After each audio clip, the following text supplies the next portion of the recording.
আপনারা জানেন আমাদের সীমান্তে গেরুয়া সন্ত্রাস এসেছে। এই জন্য হলো গেরুয়া সন্ত্রাস মোকাবিলায় বাংলাদেশের ফরেন পলিসি থেকে শুরু করে নতুন করে সবকিছু আমাদেরকে সাজাতে হবে। আজকে যিনি এখানে এসেছেন মিডিয়া মন্ত্রী, ইনফরমেশন মিনিস্টার, উনি অনেক ভালো লোক। উনি 90-এর সেখান থেকে আমরা ঢাকা শহরে বিভিন্ন আড্ডা হতো, উনি কিন্তু বড় মাপের একজন ফিলোসফার। আবার তা আমরা বলবো যে মিডিয়া সেক্টরটা আপনার হাতে গিয়েছে, আপনি এটা যদি সুন্দর করে গড়ে তোলেন, আমাদেরকেও একটু অ্যাক্সেস দেন, আমাদেরকেও জঙ্গি না ভাবেন, আমাদেরকেও বাংলাদেশী হিসাবে ভাবেন, সার্বভৌমত্ব ইসলামের অতন্ত্র প্রহরী হিসাবে ভাবেন, একটু সুযোগ দিলে আমরা বাকিটা ইনশাল্লাহ করে নিতে পারবো।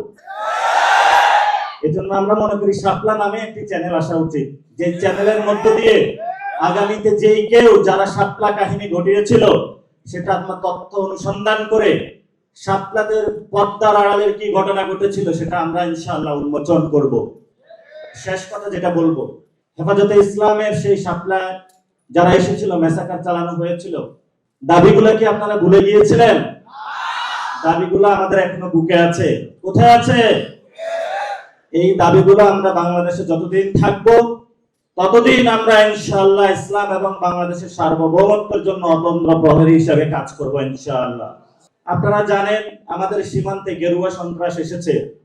এই জন্য হলো গেরুয়া সন্ত্রাস মোকাবিলায় বাংলাদেশের ফরেন পলিসি থেকে শুরু করে নতুন করে সবকিছু আমাদেরকে সাজাতে হবে।